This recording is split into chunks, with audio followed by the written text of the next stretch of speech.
Hello students, तो आज हम लोग पढ़ने जा रहे हैं question number 2 based on rank of a matrix. Video start करने से पहले जो स्टूडेंट्स हमारे चैनल को पहली बार देख रहे हो चैनल को सब्सक्राइब कर लीजिए और लेटेस्ट अपडेट्स के लिए बेल आइकन को प्रेस कर लीजिए। तो चलते हैं आज के क्वेश्चन पर, that is question number 2, determine the rank of matrix. This is the matrix, ये आपको मैट्रिक्स दी हुई है और इसका आपको निकालना है रैंक। अब देख रहे होंगे साइज क्या है, 4x4। तो 4 ऑर्डर का जो डिटरमिनेंट है वो निकालना इतना इजी नहीं होता है। तो हम लोग क्या करेंगे, बेसिकली जो हमने एलिमेंट्री ट्रांसफॉर्मेशन सीखी थी अपने प्रीवियस लेक्चर में, उसका हम लोग यूज करके इसको रिड्यूस करेंगे, राइट। तो कैसे रिड्यूस करेंगे देख लेते हैं। लेट a इक्वल्स टू, पहले इस मैट्रिक्स को हम लोग डिनोट कर देते हैं with a। So this is 1 2 3 0, this is 2 4 3 2 6 8 7 5 3 2 1 3। So this is the matrix. तो अब इसको रिड्यूस करने का तरीका बिल्कुल यूनिक तरीका है, कोई दिक्कत नहीं, कहीं कुछ नहीं करना है आपको। पहले एलिमेंट को 1 बनाना है और यदि ये नहीं है 1 तो इसको आप किसी से भी इंटरचेंज कर लीजिए रो या कॉलम में, और मुझे यहाँ पर क्या चाहिए, 1 चाहिए। और यदि नहीं बनता हो तब भी तो क्या करेंगे, जितना एलिमेंट यहाँ लिखा है उसको उतने ही से ही डिवाइड कर देंगे तो ये 1 बन जाएगा। अब क्योंकि 1 यहाँ पर ऑलरेडी मुझे दिख रहा है तो मैं क्या करूँगा, अब इस 1 की हेल्प लूँगा और तीनों एलिमेंट्स को 0 बना लूँगा। तो कैसे बनाएंगे, with the help of this R1। तो मैं इसका यूज़ करूँगा, इसको और इस वाले में से माइनस कर दें। कैसे करेंगे, R2 को 0 बनाऊँगा इस वाले एलिमेंट को, ठीक है। तो कैसे बनाऊँगा, R2 को लिया माइनस और जितना ही एलिमेंट है उतने की इसमें मल्टीप्लाई कर दूंगा। तो 2 है तो 2 की मल्टीप्लाई किया 2R1, राइट। सेम ऐसे ही अब मैं 0 करूंगा इस वाले एलिमेंट को। आप लोग एक एक करके मत लगाइए प्लीज, क्योंकि क्वेश्चन बहुत लेंदी बना दोगे आप लोग तीनों ऑपरेशन को एक साथ लगा लीजिए, कोई दिक्कत नहीं है, पर थोड़ा सा केयरफुली लगाना है। सो R2 हो गया, R3 this is R3 minus ये 6 लिखा है, यहाँ 6 मल्टीप्लाई कर दीजिए 6R1, राइट। फिर आपका आएगा R4, पहले एलिमेंट देख लीजिए कितना, ये 3 लिखा है तो R4 माइनस कितने की मल्टीप्लाई होगी, 3 की, 3R1। अब एक चीज और आपको याद रखनी है, जब भी आप एलिमेंट्री ऑपरेशंस लगाते हैं, ट्रांसफॉर्मेशन लगाते हैं, तो ये जो मैट्रिक्स है जब भी रिड्यूस होके जो भी चीज आएगी वो कभी भी इक्वल टू नहीं लिखी जाएगी, ये याद रखिएगा। क्योंकि ये इसके इक्वल नहीं होगी। वो क्यों नहीं होगी, वो इसलिए क्योंकि इक्वल मैट्रिक्स का अपनी एक प्रॉपर्टी है, डेफिनेशन है, वो क्या है कि हर एक करस्पॉन्डिंग एलिमेंट उसके बराबर होना चाहिए और उसका ऑर्डर भी सेम होना चाहिए। तो दो मैट्रिक्स कब इक्वल होते हैं, जब उनके करस्पॉन्डिंग एलिमेंट्स इक्वल हो और उनके ऑर्डर भी सेम हो मैट्रिक्स का। तो क्योंकि जब एलिमेंट्री ट्रांसफॉर्मेशन लग जाएगी तो सारे एलिमेंट्स इसके डिस्टर्ब हो जाएंगे, तो ये कभी भी इसके इक्वल नहीं रहेगी। अब सवाल होता है ये कि तो सर अगर इक्वल नहीं आएगा तो साइन क्या आएगा, तो बेटा साइन आएगा इसमें इक्विवेलेंट का। So this is the symbol for equivalent, मतलब ये इसके इक्वल नहीं है क्योंकि इसमें एलिमेंट्री ट्रांसफॉर्मेशन लगा है और उससे जो मैट्रिक्स आ रही है that is equivalent matrix, right. तो this is the symbol for equivalence. तो इक्विवेलेंट किसके हो जाएगी ये, अब इसको आप लिख लीजिए। तो जब पहले R2 माइनस 2R1, अभी दोनों ऑपरेशन को थोड़ा भूल जाइए, पहले इसको लगाएंगे R2 माइनस 2R1 और पहला रो क्योंकि डिस्टर्ब नहीं हो रहा तो पहले रो को आप एज इट इज लिख लीजिए। तो 1 2 3 और 0, ये आपका as it is R2 minus 2R1, ये आपका 0 आ जाएगा। R2 माइनस 2R1 मतलब 4 माइनस 2 टू 4, 4 माइनस 4 इज 0। फिर इसको करेंगे R2 माइनस 2 तो 3 माइनस 6, तो 3 माइनस 6 कितना हो जाएगा, क्योंकि 2 की मल्टीप्लाई की है आपने, तो 3 माइनस 6 हो गया आपका -3, राइट। R2 माइनस 2R1, इसमें 2 की मल्टीप्लाई करोगे तो सेम रहेगा एलिमेंट, ये आ गया 2। Is it okay. अब बात करते हैं R3 माइनस 6R1, ये भी आपका 0 आ जाएगा क्योंकि इसी के लिए काम चल रहा है। R3 माइनस 6 तो -12 हुआ, तो 8 माइनस 12 दैट इज -4, राइट। फिर यहां आएंगे R3 माइनस 6R1, 7 माइनस 18, 6 3 जा 18, तो 7 माइनस 18 कितना आ जाएगा, दैट इज -11, ठीक है। इसके बाद R3 माइनस 6, तो ये आपका एज इट इज 5। उसके बाद में फोर्थ रो पर चलेंगे तो R4 माइनस 3R1, तो इसी के लिए काम कर रहे थे, तो ये तो हो जाएगा आपका 0, ठीक है। तो R4 minus 3R1, R4 minus 3, तो -6 + 2 दैट इज -4, राइट।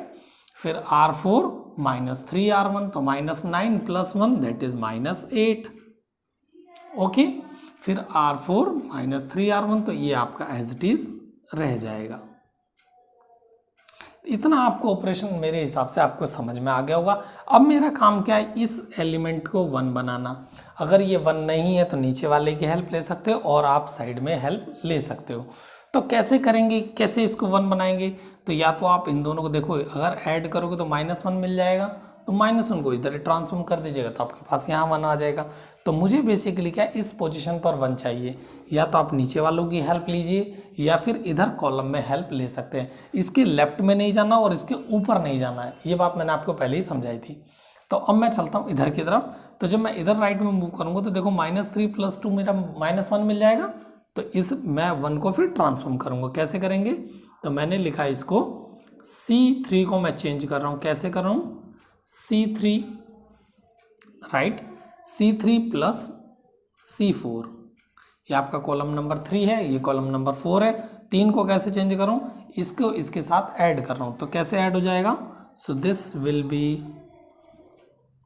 ये आपके पहले 2 कॉलम सेम आ जाएंगे, ठीक है, ये 2 कॉलम आपके बिल्कुल सेम, और ये हो जाएगा आपका कितना, 3 + 0 that is 3, -3 + 2 that is -1, -11 + 5 that is -6, -8 + 3 that is -5, और fourth column as it is 0 2 5 3, इतना आ गया। अब क्या करेंगे, मुझे चाहिए ये 1 बेसिकली यहाँ पर, तो मैं इसको चेंज कर लेता हूँ यहाँ पर, तो इसको यहाँ ले आएंगे और फिर माइनस साइन की मल्टीप्लाई कर देंगे। तो है तो इजी, पर थोड़े से प्रोसेस में ऐसे ही प्रोसेस ऐसे ही लगाना है। तो इसको मैं चेंज कर रहा हूँ, C2 को चेंज किया, C2 interchanges with C3, C2 को मैंने कैसे चेंज किया, इंटरचेंज किया C3 से। तो इंटरचेंज जब आप करेंगे तो ये इक्विवेलेंट हो जाएगा किसके, ये आएगा C2। तो ये तो आपका पहला कॉलम बिल्कुल same as it is, right. C2 C3 से चेंज हुआ तो ये आ जाएगा इधर 3 -1 -6 और -5, राइट। इसको इधर शिफ्ट कर दिए, 2 0 -4 -4, ठीक है, ये हो गया चेंज। बाकी आपका फोर्थ कॉलम बिल्कुल एज इट इज 0 2 5 3। तो अब देखिए मेरा यहाँ 1 इजीली बन जाएगा, 1 बन गया, बस माइनस साइन की मल्टीप्लाई करानी है, तो मल्टीप्लाई करा दीजिए एक साइन की। तो R2 में आपने मल्टीप्लाई किया -1 × R2, तो ये इक्विवेलेंट हो जाएगा किसके, this is nothing but 1 3 2 0, right. और यहाँ पर आ जाएगा 0 1 0 -2, और ये आ गया आपका 0 -6 -4 और दैट इज 5, दिस इज 0 -5 -4 और 3, राइट। मैंने क्या किया है, R2 में माइनस की मल्टीप्लाई की है, तो ये हो गया 1 0 -2, बाकी बिल्कुल एज इट इज -6 -4 5 -5 -4 3। तो ये जो चीज़ आई है, अब मैं इसका यूज़ करूँगा, तो इसका क्या करना है हमें, अब ये जो आपका 1 आया है, तो इनवर्स में क्या करते थे, इसको भी 0 बनाते थे, पर हम क्यों निकाल रहे, रैंक निकाल रहे, तो हमें क्या करना है, अपर ट्रायंगुलर मैट्रिक्स बनानी है, इसको 0 करना है और इसको 0 करना है, इसकी मदद लीजिए और दोनों को 0 बना देंगे, राइट। तो अब चलते हैं इसको 0 बनाने के लिए। सो स्टूडेंट्स, अब इसमें आपको लगाने ऑपरेशन, तो ऑपरेशन क्या लग जाएगा, तो पहले लगाएंगे आपका R2 सेम रहेगा, मुझे चेंज करना है R3, तो R3 this plus 6R2, right. और क्या जाएगा, R4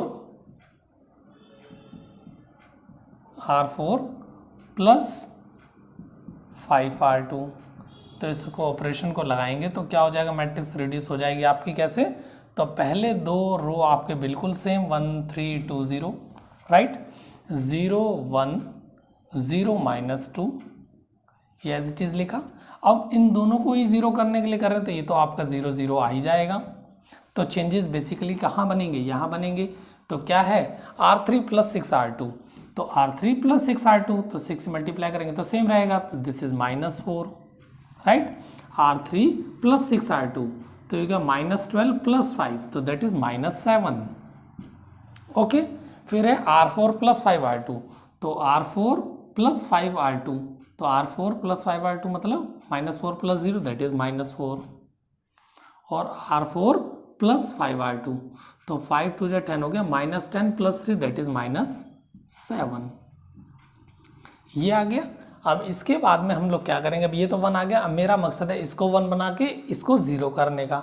तो क्योंकि मुझे इसको 1 बना के 0 करना है, तो आप थोड़ा सा दिमाग लगा सकते हैं, मुझे दिख रहा है दोनों एलिमेंट सेम है और 1 बना के 0 करना है, वैसे भी ये 0 हो रहा है, तो क्यों 1 बनाएंगे अननेसेसरली, तो इसको डायरेक्टली हम लोग 0 कर लेंगे, राइट। सो इसको मैं क्या करूँगा, यहाँ सीधा सीधा डायरेक्टली आप लोग यूज़ करेंगे किसका, R3 का, तो मैं R3 का यूज़ करके R4 को 0 कर लूँगा, तो R4 माइनस ऑफ R3, तो कितना हो जाएगा, this is equivalent to nothing but 1 3 2 0 0 1 0 -2, this is 0 0 -4 -7, और मैंने यूज़ किया है R4 माइनस R3, तो ये 0 हो गया 0, और इसमें से इसको माइनस किया तो ये 0, ये भी 0 आपका आ गया। तो आपने एक चीज़ देखी होगी, मैंने जितने ऑपरेशंस लगाए मेरा ऊपर वाला या लेफ्ट साइड वाला कोई भी डिस्टर्ब एलिमेंट नहीं हुआ, तो ये एक यूनिक तरीका ऐसे करने का।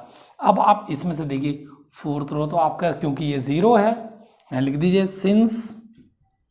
Since all the elements, since all the elements of 4th row are 0, therefore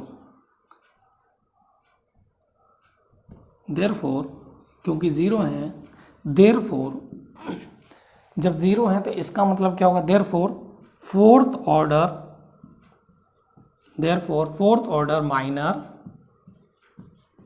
has 0 value, क्योंकि जब आप फोर्थ ऑर्डर माइनर की बात करोगे मतलब 4 ऑर्डर के डिटरमिनेंट की, क्योंकि सारे 0 हैं, किसी से भी ओपन करोगे 0 वैल्यू ही मिलेगी, तो इसका मतलब उसके फोर्थ ऑर्डर माइनर की वैल्यू क्या आ जाएगी, 0। इसका मतलब जब 0 आ गई then rank of A is less than 4, तो मतलब उसकी 4 रैंक हो ही नहीं सकती। जब 4 रैंक नहीं होगी तो हम बात किसकी करेंगे, 3 ऑर्डर की। तो देयरफॉर यहाँ लिख लेते हैं, देयरफॉर थर्ड ऑर्डर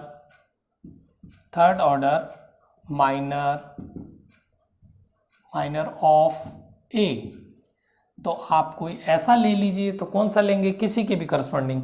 अगर मान लीजिए मैं ये वाला ले देता हूँ, ये वाला थर्ड ऑर्डर माइनर, आप इसको उठा लीजिए, तो ये किसके करस्पॉन्डिंग है, बेसिकली इस वाले एलिमेंट के करस्पॉन्डिंग है, क्योंकि ये कॉलम हट गया और ये रो हट गया, तो आपका ये माइनर आ जाएगा। तो माइनर क्या है ये, दैट इज नथिंग बट 1 0 0। आप कोई भी एक 3 ऑर्डर का माइनर उठा लेंगे और ये दिखा देंगे कि उसकी वैल्यू अब कैसी है, 0 नहीं है, 2 0 -4। ठीक है, मैंने ये डिटरमिनेंट ले लिया। अब आप इस डिटरमिनेंट को सॉल्व करके इसकी वैल्यू देख लीजिए कितनी आती है। सो दिस इज 1 से ओपन किया मैंने, तो ये हटाया और ये हटाया, तो -4, और ये तो आपका 0 हो गया। इसको हटाया -4 और 0। फिर आप बात करेंगे -3 की, तो इसको हटाया, 0 × 0, ये 0 आ गया, +2, इस कॉलम को हटाएंगे, इस रो को हटाएंगे, ये भी आपका क्या आ जाएगा, 0 आ जाएगा, राइट। तो वैल्यू कितनी आ गई, -4, और -4 आ गए तो इसका मतलब ये 0 नहीं है। जब आपने देखा थर्ड ऑर्डर माइनर ए की वैल्यू क्या आ गई, नॉन जीरो आ गई। तो मैंने आपको डेफिनेशन से पहले भी बताया कि कोई भी कम से कम एक at least 1 non zero minor of order are अगर आपका एग्जिस्ट करता है तो उसका ऑर्डर रैंक कितना हो जाएगा, आर हो जाएगा। तो मैंने देखा थर्ड ऑर्डर माइनर, एक मैंने माइनर निकाला और उसकी वैल्यू आ गई नॉन जीरो। सो मैं यहाँ से क्या कह सकता हूँ, therefore rank of A is nothing but 3। So this is your answer. I hope आपको एक एक ऑपरेशन और एक एक चीज़ें आपको समझ में आ गई होंगी। आई होप आपको वीडियो पसंद आया हो। पसंद आया तो प्लीज़ इसको लाइक कीजिए और शेयर कीजिए। Thank you very much.